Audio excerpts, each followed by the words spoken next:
గణేష్ మృతి పట్ల పోలీసుల దర్యాప్తుపై తీవ్ర అనుమానాలు వ్యక్తం చేస్తున్నారు మృతుడు గణేష్ కుటుంబ సభ్యులు. సూర్యాపేట జిల్లా గణపవరం గ్రామంలో ఈ నెల 15న బలుకూరి గణేష్ అనే యువకుడి దారుణ హత్య జరిగింది. గేమ్ ఫోలో యాప్ పరిచయం, వ్యక్తిగత ఫోటోల వివాదమే హత్యకు కారణమని డీఎస్పీ శ్రీనివాస్ రెడ్డి వెల్లడించారు. పోలీసుల దర్యాప్తుపై తీవ్ర అనుమానాలు వ్యక్తం చేసిన మృతుడి తల్లిదండ్రులు ప్రధాన నిందితుడు దొరకకుండా, ఫోన్లు స్వాధీనం చేసుకోకుండా, పోస్టుమార్టం రిపోర్టు రాకుండా కేసు ఎలా నిర్ధారిస్తారు అని ప్రశ్నించారు. తమ కొడుకుకు ఎలాంటి చెడు అలవాట్లు లేవని, కేసును తప్పుదోవ పట్టించేందుకే పోలీసులు ఇలా చిత్రీకరిస్తున్నారని మండిపడ్డారు. హత్య వెనుక ప్రేమ వ్యవహారం ఉందని తాము చెప్పినా పోలీసులు పట్టించుకోలేదని ఆరోపించారు. పూర్తి సమాచారం లేకుండా ప్రెస్ మీట్ పెట్టిన డీఎస్పీ శ్రీనివాస్ రెడ్డిని వెంటనే బదిలీ చేయాలన్నారు. ఈ కేసు విచారణను వేరే అధికారికి అప్పగించి తమకు న్యాయం చేయాలని కుటుంబ సభ్యులు మరియు సర్పంచ్ బలుగురి స్నేహలత డిమాండ్ చేశారు. 50 మంది పిల్లగాళ్ళని ఈ ఊరు నుంచి వాళ్ళు ఇంట్రాగేట్ చేసేది ఇక్కడే. అయితే ఇప్పుడు ఆ డిఎస్పీ గారు ఆ బాబుని పోస్ట్ మాస్టర్ పంపించారు. తన రిపోర్ట్ రాలేదు. ఆయన ఎట్లా చచ్చిపోయిందనే తన రిపోర్ట్ రాలేదు. ఓకే, అదొకటి రాలేదు. ప్లస్ ఇప్పుడు తను అంతుకులు ఎవరన్నది కూడా తను తెలుసుకోలేదు. ఒక పేరెంట్ని పిలవలేదు. తను ఎట్లా మీడియాకి ఇస్తారా అండి? అది తప్పేగా. తప్పని నా ఉద్దేశంగా నేను తను ఖండిస్తున్నా. అది ఒకటి. మళ్ళీ ఇప్పుడు ఆ అంతకులు వాళ్ళ ఫ్రెండ్స్ ఉన్నారుగా, వాళ్ళు కూడా వీళ్ళ చేసినట్టు ఇంట్రాక్ట్ చేయాలిగా. వాళ్ళు కూడా తప్పు ఎక్కడి నుంచి వస్తుందని తెలుసుకోవాలిగా. ఫస్ట్ ముద్దాయి దొరకలా, సెకండ్ ముద్దాయి దొరికిండు. తను సెకండ్ ముద్దాయి దొరికిందంతా కూడా తను విని కూడా తను సెకండ్ ముద్దాయిని కూడా ఎత్తకోకుండా, పేరెంట్కి ఇన్ఫర్మేషన్ ఇవ్వకోకుండా, మెడికల్ రిపోర్ట్ వచ్చిందానికి ఆకోకుండా, అట్లా ఎట్లా పేరెంట్కి ఇన్ఫర్మేషన్ ఇవ్వకోకుండా ఎట్లా చెప్తాడు? ఇప్పుడు మేము బాబు చనిపోయింది, పేరెంటు బాగా బాధపడతాడు, ఇంకా పరువు పోయిందని ఇంకా బాధపడతారు. ఇప్పుడు ఒక యాప్ అని చెప్పిండు. ఆ యాప్ అనేది అసలు ఆ బాబు ఇక్కడికి వచ్చి కూడా వచ్చి నెల రోజులు ఏమవుతుంది. తను వచ్చి కూడా నెల రోజులకి ఆ యాప్కి తనకి ఎట్లా పరిచయం ఉంటుంది? అది తప్పన్నట్టేగా. అది మేమైతే డిఎస్పీ గారిని అయితే ఖండించి మాట్లాడుతున్నాం. ఈ విషయంలో అయితే తను ట్రాన్స్ఫర్ అనేది చేయాలి. నా ఉద్దేశంగా అయితే తనైతే సస్పెండ్ చేసినా పర్వాలేదు. అంటే మేము ఇప్పుడు ఎస్ఈ వాళ్ళు వీళ్ళు ఏం చేయలేవరు, నేను ఎటు ఇది తప్పుదారి తీసిన ఈ కేసు ఇది అయిపోద్ది అని అన్నట్టుగా ఆ పేరెంట్కి అసలు సంబంధం లేదు. ఆ బాబు వచ్చి చెప్పిండు ఆల్రెడీ చంపారని. వాళ్ళు పట్టుకున్న తర్వాత మరి ఈయన ఫస్ట్ ముద్దాయిని పట్టక రావాలా. దీని వెనక వరకు మేమైతే 5-6 ఉన్నారని మాకు అనిపిస్తుంది. ఎందుకంటే ఇప్పుడు తను ఏదైనా చెప్పాలన్నా, పేరెంట్కి చెప్పాలన్నా, ఎవరికన్నా పేపర్ రిపోర్ట్గా మీకు చెప్పాలన్నా తను మెడికల్ రిపోర్ట్ వచ్చేదానికి ఆగాల. కేసు అని అన్నది అంతకులందరూ దొరికిన తర్వాత వాళ్ళు జైలుకి పంపించేటప్పుడు మీడియా వాళ్ళతో మీటింగ్ పెడతారు వాళ్ళు. తను ఒక క్యాండిడేట్ని, సెకండ్ క్యాండిడేట్ని పట్టుకొని, ఆ పేరెంట్ని పట్టుకొని కేసు మొత్తం క్లోజ్ చేసినట్టుగా ఇది మీడియాకి ఇవ్వటం మేము పరువుగా చాలా ఫీల్ అవుతున్నాం. ఇప్పుడు బాబు చచ్చిపోయింది ఒక ఎత్తు, రెండో ఎత్తు ఏంటంటే మా పరువు పోయిందని ఇంకా మేము బాగా ఇప్పుడు ఇబ్బంది పడుతున్నాం. అందుకని నా ఉద్దేశంగా ఆ సార్ని అయితే సస్పెండ్ అయినా చేయాలా, లేకపోతే మా కేసు వరకు వేరే వాళ్ళకన్నా ఒప్పచెప్పాలా. ఎందుకంటే ఇప్పుడు తక్కువ కులంలో అన్నట్టేగా ఇది. ఇప్పుడు దీని వెనక ఎవరో కుట్ర బందేరు పెద్దవాళ్ళే ఉన్నారని మేము అనుకుంటున్నాం, ఎక్కువ క్యాస్ట్ వాళ్ళే ఉన్నారని అనుకుంటున్నాం. ఎందుకంటే మేము తక్కువ క్యాస్ట్ వాళ్ళంగా మాకైతే అనిపిస్తుంది. ఇప్పుడు 50 మంది ఈ ఊరు నుంచి పిల్లలందరూ ఫ్రెండ్స్ అందరిని పిలిచారు, అనుమానం ఉన్న వాళ్ళందరినీ పిలిచారు. మరి ఇప్పుడు చంపినవాడు ఫస్ట్ క్యాండిడేట్ ఉండు, సెకండ్ క్యాండిడేట్ ఉండు, వాళ్ళ ఫ్రెండ్స్ని పిలవలేదుగా. పిలిస్తే వాళ్ళు కూడా అడగాలిగా. ఇన్ని రోజులు అవుతుంది, ఈ ఆటకు 11 రోజులు బాబు చచ్చిపోయి మాకు ఎలాంటి ఇన్ఫర్మేషన్ లేదు. లాస్ట్ కొత్తలో యాపనే ఇది సార్ ఇది యాపని ముంగల పెట్టిండు. ఇప్పుడు ఆ తల్లిదండ్రులు బతికుండాలా, చచ్చిపోవాలనా? సరే సార్, థ్యాంక్ యూ. మాది గణపవరం పాదాడు మండలం, సూర్యాపేట జిల్లా. నేను వ్యవసాయ కూలీని. నాకు ముగ్గురు పిల్లగాళ్ళు, 2 కొడుకులు, ఒక అమ్మాయి. నా పేరు బలుగురి మహేశయ్య, మా భార్య పేరు బలుగురి సామ్రాజ్యం, పెద్ద ఆయన పేరు బలుగురి గణేష్, అమ్మాయి పేరు నాగస్వరూపు, నా అమ్మాయి పేరు నాగశైలజ, అబ్బాయి పేరు గణేష్, చనిపోయిన ఆయన పేరు గణేష్. నేను వ్యవసాయం చేసుకుంటా మామూలుగా సప్లైలకు పోతాం, వండిన అన్నం పెట్టడానికి పోతాం. అయితే పోయిన నెల మొత్తం 3వ తారీఖు నుంచి 13వ తారీఖు దాకా మా ఊడి ఇంటికాడిని ఉంటుంటే తీసుకొని పోయినా. అక్కడ ఫస్ట్ రాజాపేటలో చదువుకుండు, రాజాపేట 10 దాకా చదివేది. అక్కడి నుంచి తీసుకుపోయి ఖమ్మంలో వేసిన, ఫస్ట్ ఇయర్ సెకండ్ ఇయర్ చేసినాడ. అక్కడి నుంచి తీసుకుపోయి నల్గొండలో వేసిన. డిగ్రీ చదువుకుంటా నేను వార్డుల మేనేజ్ పని నేర్చుకుంటా నాన్న అంటే తీసుకుపోయి హైదరాబాద్లో వేసిన. హైదరాబాద్లో నా ఒక 2 సంవత్సరాల దాకా కోచింగ్ తీసుకుండు. 70,000 పెట్టి ఇప్పించిన. అక్కడి నుంచి బెంగళూరు పంపించిన. నేర్చుకున్నంటే వాళ్ళు పంపించారు. వాళ్ళు పంపిస్తే బెంగళూరు పోయిండు. బెంగళూరులో ఒక 6 నెలలు ఉన్నాడు. అక్కడి నుంచి మళ్ళీ వచ్చిన తర్వాత ఇంటికానే ఉంటున్నావు కదా, ఎటన్నా పో, లేకపోతే ఏమన్నా ఒక్కడ చూసుకో అయ్యా అంటే నేను ఆడ చూసాను నాన్న నాకు తెలియదంటే మళ్ళీ మా సార్ని మా దొరగే సార్ని అడిగి ఒకసారికి పరిచయం చేసి బెంగళూరు వచ్చి తనకు పంపించిన. ఆడ ఒక 20 రోజులు చేసిండు. 20 రోజులు చేసి వాళ్ళు 20 రోజులకి జీతం కట్టించారు. కట్టించిన తర్వాత గ్యాసులు బంద్ అవుతున్నాయి అని ఈ మధ్య గొడవల వాళ్ళు గ్యాసులు బంద్ అవుతున్నాయి. మీరేం చేస్తారా పిల్లగాళ్ళు కట్టి పొలాలు అంటే ఇటు దేనంట నేను పెట్టడానికి వచ్చిన కట్టి పొలం వీళ్ళు రాలేదని అన్నాడంట. ఇంటికి పంపించారు వాళ్ళు. అక్కడి నుంచి ఇంటికి వచ్చింది. ఇంటికి వచ్చి వాళ్ళకి ఇంటికి వచ్చిన కానీ ఇంటికానే ఉంటాడు. వాడికి బండి తోడటం రాదు. నీళ్ళు తెమ్మన్నా నీళ్ళు తేయాలి అవడు. మేము టీ చేసుకొని తాగలం కదా ఇంటికాడికి వెళ్తా. ఇంటికానే కూకుంటాడు. పోయి ఆ సత్యం గుడి మీద కూకుంటాడు సాయంత్రం దాకా. కూకొని పిల్లగాలతో మాట్లాడుకుంటూ వస్తాడు. రోజు ఇంటికాన్ని కూకుంటున్నారా ఇంకా వద్దులే నా పిల్లగాలు తక్కువ 9వ తారీఖు 10వ తారీఖు లగ్గాలు ఎక్కువ ఉన్నాయి. ఎవడో రారా నా సప్లైకి రారా అని చేసపోయాను. 3వ తారీఖు నుంచి 13వ తారీఖు దాకా చేసపోయాను. 13వ తారీఖు చేసకపోతే అది శ్రీరంగపురం పాగడం వెంకటరామపురం అది ఊరు లాస్ట్గా. ఆ తెల్లారి మేము ఆ ఊరు పోవాలన్నా రాయనగూడెం పక్కన పల్లెటూరు ఆ ఊరు పోవాలి. ఆ ఊరు పోతే నా షార్ట్కట్లేదు నాన్న మేళగాలు ఖాళీగా ఉన్నదిగా వాళ్ళని తీసుకొని పోవాలంటే ఆ రోజు వదిలిపెట్టిపోయినా.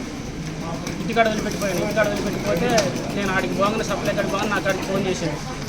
నేను బిర్యానీకి ఎంత పావడొచ్చాను, నేను మా ఫ్రెండ్స్ పావడొచ్చిన బిర్యానీకి ఎంత నాన్న 100 రూపాయలు కొట్టింటే సార్ ఇద్దరు కావాలి వచ్చారు కదా ఎందుకులే 200 కొట్టుకున్నది 200 కొట్టింగ్ అయ్యే లాస్ట్ డబ్బులు వాటి ఫస్ట్ నేను ఇంటికి వచ్చిన. ఇంటికి వచ్చాక 5-6 అయింది నైట్ సన్నకాడ. ఇంటికి వచ్చి నేను సుబ్బడ్డట్టుగా 9 కల్లా 10 కల్లా పడుకుంటే వచ్చింది. ఇంటికి వచ్చింది. మేము ఫోన్ చేసింది. మా అమ్మ ఫోన్ చేసి ఇంటికి వచ్చింది. ఇంటికి వచ్చి అన్నం తిన్నాను. వచ్చారుగా పిల్లగాళ్ళు ఇద్దరు వచ్చారు కానీ నేను పండుకున్నాను. రోజు వస్తారు కదా ఆ టయానికి తిరిగి వస్తారు. నేను ఆడిపోతారు ఏ అనుమానం లేదు వాడి మీద. ఏదైనా చిన్న క్లూజ్ ఆడున్నా కానీ నేను నా పిల్లగాళ్ళు బయటికి వెళ్తాను. ఇంతవరకు రూపాయి నేను పెడితే కానీ వాళ్ళే రూపాయి తీసుకొచ్చి నాకు ఇచ్చింది లేదు. ఇంత కూకొని పెట్టి సాదుకున్నాను. నేను ఇప్పటిదాకా సాదుకున్నాను. ₹1 కనుక వాళ్ళు వచ్చి నేను ఆశించలేదు. ఒకటికి 26 సంవత్సరాలు వచ్చినాయి, అమ్మాయికి 25 సంవత్సరాలు వచ్చినాయి, అబ్బాయికి 23 సంవత్సరాలు వచ్చినాయి. అయినా కానీ నేను ఇంతవరకు వాళ్ళ నుంచి రూపాయి ఆశించలేదు. పెడితేనే ఉన్నాను. నేను ఒక్కరిని ఏమని ఇంటికానే కూకొని పెట్టి నేను సాదుకుంటున్నాను.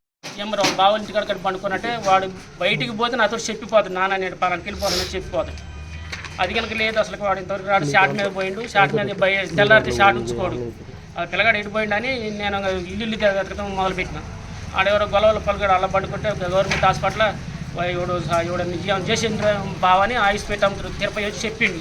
బర్ర అందరం పోయి చూస్తాక చీర గుంజి చూస్తాక వాడు గొలవల పిల్లగాడు తిప్పలేవాడు. సర్లే ఏం కావాలి అనుకొని మళ్ళీ తర్వాత మా మాధవ కూడా పరీక్ష రాస్తుంటే కోదాడు పోయినా. వేణు కాలేజ్ ఏదో చనపాటి ఎక్కించుకొని పోయి మా ఆడ చూసిన వాడు సవాసానికి కనుక పోయిండే ఆడ చూసిన తర్వాత ఆడగనక లేడు. ఆడ లేనప్పుడు నాకు ఇంకా డౌట్ వచ్చింది. ఇంకా ఏదో జరిగింది మొత్తం మీద. పిల్లగాడైతే బయటికి పోయాడు కాదు నాకు చెప్పని బయటికి వాడు బండి తోట రాదు. నేను ఎవడన్నా వచ్చి బండి దోలి తీసుకొని పోతేనే పోతుంది. ఏదో జరిగింది చిన్నపాట ఏదో జరిగిందని నేను అన్నాను.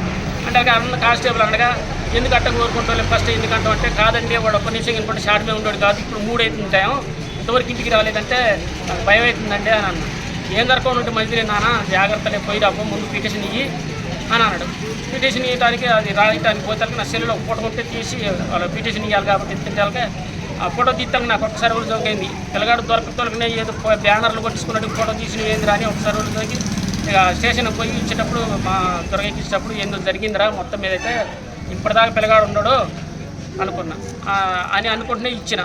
కానిస్టేబుల్ ఉంటే లేడీస్ ఉంటే ఇచ్చి ఇంటికి వచ్చి ఒక గంట అయింది అంతే. ఇక అందంగా తిన్నా మొహంగానే కడుక్కోవాలి. మేము శుక్రవారం మొహంగానే కడుక్కోవాలి. ఇక ఇంటికి వచ్చిన గంటకి నరేష్ ఫోన్ చేసి మాయ ఇక్కడికి రా మా రాపుల కాడికి రా అని అన్నాడు.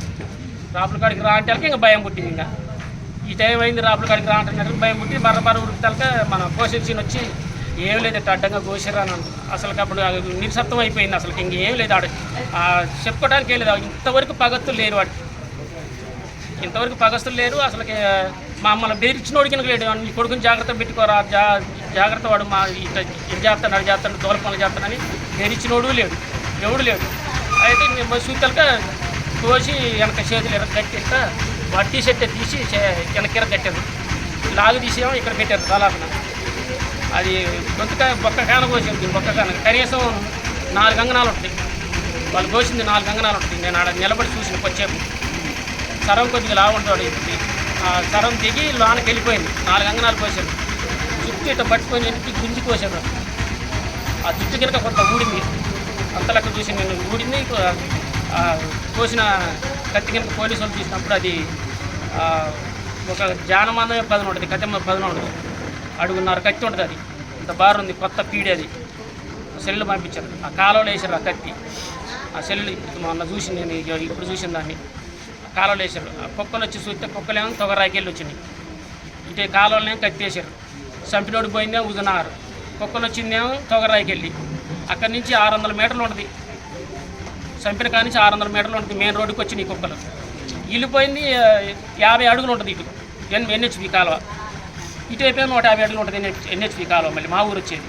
అటైపోయి తొగరాయి పోయేది, ఇటైపోయి మా ఊరు వచ్చేది. మధ్యలో కోసారు వాడిని. అటేపు మరి ఆ ఎన్హెచ్పి కాలువకి వెళ్ళి కత్తేసింది. కానీ కుక్కలాడి పోలేదు, తొగరాయికి వెళ్ళి వచ్చింది.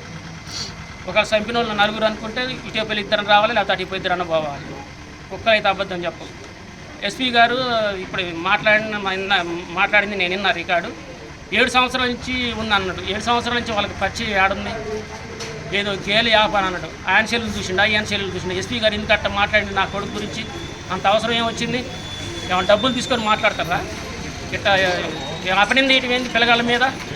పిల్లగాళ్ళు మంచిగా చదువుకోవడానికి మంచిగా చెప్తుంది. మళ్ళీ అంతలనే గేములు చూడొద్దు, అవి చూడద్దు, ఇద్దని చెప్పి యాపులు చూడద్దు అంటే ఏడ చూసినావు? యాపు చంపినోడి చేతులు సెల్లులు చూసినవా? సచ్చినోడి సెల్లులు చూసినవా? నువ్వు ఎట్టా నువ్వు అసలు డైరెక్ట్ వాళ్ళిద్దరికి ఏదో గే ఉంది, యాప్ ఉంది, యాప్లో వాళ్ళిద్దరు మాట్లాడుకోర్రు, యాప్లు పోయి ఏదో చేసుకోరు అని అన్నాడు. వాడు ఇద్దరు ఎట్ట చంపగలుగుతారు? కనీసం కోడికి ఒత్తటి కనుక గిలగిలి దంటుకోవడానికి ఇద్దరు పట్టుకోవాలి. తలకాయ ఒకటి మెడకాయ ఒకటి. వీళ్ళు పట్టుకోకుండా 2 ముగ్గురే ఉన్నారు. అలా ఎంతమంది ఉన్నారు ఆడ?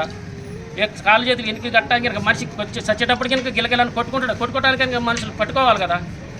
అంత రోజుకి వచ్చినప్పుడు వాడు కత్తేసి కనుక జీల్చిండు. బన్నీని జీల్చి వెనక్కి ఇట్లా కట్టిండు. వాడు ఇట్లా ఘాటు కినుకుంది మా వాడికి. నేను చూసిన వాడికే కానీ వాడు ఎంజాయ్ చేయడానికి గేలు ఎంజాయ్ చేయడానికి ఏమన్నా ఎంజాయ్ చేసుకొని పోతారు. చంపుకోవాల్సినంత అవసరం లేదు కదా. చంపే వాళ్ళే అనుకొని చంపారని ఎట్టంటారు? మరి వాళ్ళని తీసుకురావాలిగా. మరి కట్టెం వాళ్ళు ఉన్న వాళ్ళని చంపించిన నన్ను పట్టకు రావాలిగా. ఎవరిని పట్టకు రాకోకుండా ఇట్లా యాబులు పెట్టుకొని చేసుకుంటారు. అది ఇదని చెప్పి కేసు మూసే ప్రయత్నం చేస్తారు వాళ్ళు. కానీ సర్పంచ్ గారు మా వాళ్ళు అయినా కానీ మేము గొడవలకు పోవద్దురా, అమ్మాయి గ్రూప్ 1 చదువుతుంది, పోలీసులు ఎంక్వైరీలు ఉంటాయంట, అయ్యా గొడవలు పెట్టుకోవద్దు, ఆ అమ్మాయికి దెబ్బ అయింది, మా వాడికి చదివిన మొన్నటి గ్రూప్ 1 ఫస్ట్ బర్త్డే గ్రూప్ 1 కనుక రాసుకోరు మా పిల్లగాళ్ళు. అయితే వద్దు అయ్యా కేసులలో వద్దు, ఇట్లలో వద్దు, ఎవడన్నా గొడవ పడ్డా కానీ మేము మేల్కొని రారి, ఒకరు మిమ్మల్ని కొట్టినా కానీ మేల్కొని రారా, వద్దు మనకొద్దు గొడవలు వద్దని చెప్పుకున్నాను. ఇంటికానే సాదుకున్నాను బయటకు వెళ్ళిపోతాను. ఈ కింద చూసి అడిగిన తెలియదు. ఆయన 14వ తారీఖు నైటు కేసపోయారు. ఎక్కడి నుంచి మావాడు అరుగు మీద కూకురంట, నాకు తెలియదు. అరుగు మీద కూకున్నాను ఎక్కిసపోయారని ఇక్కడ ఈ ఫోటోల దాంట్లో చూసిన సీసీ కెమెరాలు వెనక కూకొని ఉన్నాడు. ఎగిరి సచ్చిను. మరి ఆ రెడ్డి గారు ఏం చేస్తాడో, ఈ మా పద్మావతి మేడం గారు ఏం చేస్తుందో, ఈ మండలంలో ఎటు జరుగుతున్నాయి అక్కడ కొడుకు నిలువును కోసినప్పుడు మరి వీళ్ళు ఏం చేస్తారో నాకైతే అర్థం కావట్లేదు. ఏం చేస్తారు వీళ్ళు? కనీసం ఒక్కడన్నా పట్టుకొని ఎందుకు చేస్తారు? ఎస్పీ గారినో, ఎస్ఐ గారినో, సిఐ గారినో ఎందుకు కావట్లేదు? మేనేజ్ గణపాలని కేసు వచ్చింది, ఏంటి కోసారు? నిలువును ఒక్క 2 తీసుకుపోయి ఎందుకు కోసారు? పోయాల్సినంత అవసరం ఏముంది? నువ్వు ఒకళ్ళు నీకేమైనా కడపమంటుంటే చెయ్యి కాలు ఎరగదింగా అడబెట్టకపోయాను, లేదా మాకు పర్మిషన్ ఒక ఇన్ఫర్మేషన్ చెప్పకపోయాను, లేదా నువ్వు కాలు ఎరగదింగా అడబెట్టి నీ కొడుకుని అడేసారో చెప్పాను, కొట్టిపోయారు. మీకు అంత కసేంది? పెద్దవాళ్ళు వస్తా ఉందా, చిన్నవాళ్ళు వస్తా ఉందా? ఏం అర్థమై సావట్లేదు. అదని తెలుపుకోకుండానే మీరు ఏదో ఆయన సెల్లు చూడకోకుండా, ఈయన సెల్లు చూడకోకుండా సచ్చినోడి సెల్లు ఇంతవరకు దొరకలేదు. ఏమన్నా బాయలేసిన చెప్తారు. చంపినోడి సెల్లు వాడు నిన్న దొరికిండు. అది మేము ఏదో యాప్ పంపితే యాప్ ద్వారా దొరికిండు. ఇంతవరకు పట్టుకోకముందే ఇలా ఇటు జరిగిందని నువ్వు మీడియా మీద అట్ట అంటే ఏమన్నట్టు? అందుకోసం ఈ మీడియా వాళ్ళకు పిలిచి నేను చెప్పాలనుకొని చెప్తున్నాం. మేము మీకు చెప్పాలని కోరుకొని అది చెప్తున్నాం. అయ్యా మీరు న్యాయం మీరు చేయండి. అయ్యా దీనికి న్యాయం మీరేం చేయండి. ప్రతిదీ మీరే పల్లెటూరు నుంచి తీసపోయినా, సిటీ నుంచి తీసపోయినా, ఎక్కడి నుంచి తీసపోయినా, ఏ రాజకీయ నాయకుడైనా, ఏ బడ్డు బైరా కానీ మీ నుంచే పైకి ఎచ్చేది. బలకరిస్తేనే పలుకుతాడు నా కొడుకు. ఎప్పుడు రోజు తినే టయాన్ని తినిపోయి ఉన్నాయ్యా. బయటకు వెళ్ళినోడు బయటనే చంపేశారు. ఇంటికి తిరిగి రాలేదు. మేము ఎంత లెక్క దోలాడుకుంటున్నామయ్యా. మేము ఇల్లు తిరిగి దోలాడుకుంటున్నాం. మధ్యాహ్నం 3 4 ఆ శాలలో చూసి బాడీ చంపేశారు అని చెప్పి నాకు కొడుకుని కోసి పండు పెట్టారు. అయ్యో బట్టలు లేకుండా ఏం కారణంతో కోసి పండబెట్టారు? అదే తేలాలి అయ్యా, నా కొడుకుని కోసిన కారణం ఏందో, నా కొడుకుని అంత కోయటం అంత ఖర్చు ఏందో వాళ్ళకి అది తేలాలి. కోసినోడు తేలాలి, కోపించినోడు తేలాలి. ఏదన్నా ఉంటే మాకు చెప్పాలి, మీరు జాగ్రత్త పెట్టుకోరు నీ కొడుకునని చెప్పాలి. ఏదన్నా ఉంటే పంచాయతీ పెట్టాలి, స్టేషన్లో పెట్టాలి, కాలు చేతులు ఎరగేయాలి. అంత పానం చేస్తారు అయ్యా. ఏదన్నా ఉంటే నా కొడుకు న్యాయం చేయాలయ్యా, మీరు అందాలి. గుడ్డలు లేకోకుండా కోసి పండ పెట్టారయ్యా. నా కొడుకు గుడ్డలతోటే చేతులు ఎరగొట్టి కాళ్ళు ఎరగొట్టి కట్టేసి కోసారయ్యా. నా కొడుకు మాకు అదే కావాలయ్యా. ముందుగా మీడియా మిత్రులకి, ఎలక్ట్రానిక్ మీడియాకు, అలాగే విలేకరులకు, గ్రామ ప్రజలందరికీ నా హృదయపూర్వక నమస్కారాలు తెలియజేస్తున్నానండి. మరి ఈ నెల 14వ తారీఖు బలుగూరి గణేష్పై జరిగినటువంటి హత్య ఇప్పటి వరకు ఈ చుట్టుపక్కల గ్రామాలలో ఈ చరిత్రలో జరగని అంత ఘోరాతి ఘోరంగా జరిగిందండి. ఈ హత్య మరి ఎందుకు చేశారు ఏంటి అనేది ఇంతవరకు కూడా మాకు ఇంకా ఇన్ఫర్మేషన్ లేదు. ఈ హత్య వల్ల ఈ చుట్టుపక్కల ఉన్నటువంటి 5 గ్రామాలు కూడా ఎర్రవరం అయితే ఏంటి, తొగర్రాయి, గణపారం, బీకేతండ, ఈ లక్ష్యంపురం, ఈ గ్రామాలు మొత్తం కూడా ఎంతో భయానికి గురై ఒక్కొక్కరు కూడా ఎంతో గజగజ వణుకుతున్నారు. ఇలాంటి హత్య ఈ ప్రాంతంలో ఇప్పటికీ జరగలేదు ఎప్పుడు కూడా. మరి ఈ హత్య జరిగినందుకు ఎంతో బాధాకరంగా ఉంది. ప్రజలందరూ కూడా ఎంతో భయాందోళనతో ఒక్కొక్కరు కూడా వణుకుతూ ఉన్నారు ఇప్పటికి కూడా. అసలు ఎందుకు జరిగింది, ఏం జరిగిందని కారణం కూడా ఇప్పటికి కూడా ఇంతవరకు తెలియలేదు. చంపినటువంటి హంతకుడు పరారులో ఉండగా గత శుక్రవారం రోజు డిఎస్పీ గారు ప్రెస్ మీట్ పెట్టేసి ఏదో యాప్ ద్వారా ఇట్లా జరిగిపోయింది ఇట్లా అని చెప్పేసి రాంగ్ ఇన్ఫర్మేషన్ ఇవ్వడం అనేది మేము దాన్ని ఖండిస్తున్నాము. ఎందుకంటే హంతకుడు దొరకలేదు, హత్య అయిన బాబుది ఫోన్ దొరకలేదు, హత్య చేసిన వాళ్ళది ఫోన్ దొరకలేదు. ఇవి ఏమీ సేకరించకుండా, అందులో ఇన్ఫర్మేషన్ తీసుకోకుండా దీని ద్వారానే అని చెప్పేసి వాళ్ళు ఎట్లా అక్కడ ప్రెస్ మీట్ పెట్టి ప్రెస్ మీట్లో చెప్తారని నేను ఖండిస్తున్నానండి. మరి చట్టాన్ని రక్షించాల్సిన అధికారులు వాళ్ళే కరెక్ట్ లేకుండా తప్పుదారిలో ఈ కేసును తీసుకెళ్తే మేము సహించేది లేదండి. మరి ఇక్కడ ఉన్నటువంటి చుట్టుపక్కల ఉన్న జనాలు అందరూ కూడా మీలాంటి సర్పంచులకే న్యాయం జరగట్లేదు, మరి మాలాంటి ప్రజలకి ఎట్లా న్యాయం చేస్తారని చెప్పేసి అందరూ కూడా భయాందోళనకు గురవుతున్నారు. హత్య అనేది అసలు ఈ పూర్వపరాలు ఆలోచించాలి, మొత్తం పూర్తిగా ఇన్వెస్టిగేషన్ చేయాలి. చేసిన తర్వాతనే ప్రెస్ మీట్ అనేది పెట్టాలి. అసలు ఏం తెలుసుకోకుండా అక్కడ అసలు ఏం జరిగింది, ఎట్లా జరిగింది, ఎవరు చేశారు, ఎక్కడున్నారు, అసలు ఆ ఫోన్లలో ఏముంది అన్నీ తెలుసుకోకుండా అలా పెట్టడం అనేది డిఎస్పీ గారు అది కరెక్ట్ కాదని మేము ఖండిస్తున్నాము. మరి ఇలాంటి అధికారులు ఉంటే మాత్రానికి ఇక్కడ ఉన్నటువంటి ఎమ్మెల్యే గారికి కానీ మంత్రి గారికి కానీ కూడా చెడ్డ పేరు వస్తుందండి. మరి ఇలాంటి అధికారుల్ని తక్షణమే ఇక్కడ నుంచి ట్రాన్స్ఫర్ చేయాలని మేము డిమాండ్ చేస్తున్నాము. మేము మీడియా ముఖంగా ఈ కేసుని ఏ విధంగా అయితే న్యాయం చేస్తారో అలాంటి అధికారులని ఇక్కడికి తీసుకొచ్చి ఈ కేసు మీద పూర్తి అవగాహన చేసుకొని ఇన్వెస్టిగేషన్ చేసి ఇక్కడ ఉన్నటువంటి బాధిత కుటుంబానికి న్యాయం చేయాలని చెప్పేసి మేము ఈ మీడియా ముఖంగా తెలియజేస్తున్నాను. మరి ఒక నిర్ణయం తీసుకోవాలంటే పూర్వపదాలన్నీ ఆలోచించాలి. మరి ఏది లేకుండా కూడా డైరెక్ట్గా ఒక డిఎస్పీ గారు కూర్చొని ప్రెస్ మీట్ పెట్టడం అనేది అది చాలా మాకు బాధాకరం అనిపించిందండి. ఎందుకంటే లేనిపోని ఇప్పటికే బాబు చనిపోయిన బాధలో వాళ్ళ తల్లిదండ్రులు ఉంటే ఇంకొక నింద కుటుంబం మీద వేసేసి ఇంకా వాళ్ళని బాధకు గురి చేయడం అనేది మేము ఖండిస్తున్నాము. కాబట్టి మీడియా మిత్రులందరూ కూడా మీరు సహకరించి మీరు న్యాయం చేయాలని చెప్పేసి నేను మీడియా ముఖంగా తెలియజేస్తున్నాము.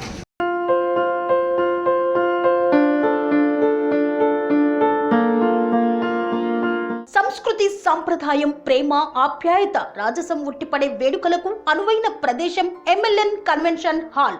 కని విని ఎరుగని రీతిలో జరిగే మీ ఇంటి కళ్యాణ వైభోగానికి అందమైన కళ్యాణ వేదిక ఎంఎల్ఎన్ కన్వెన్షన్ హాల్.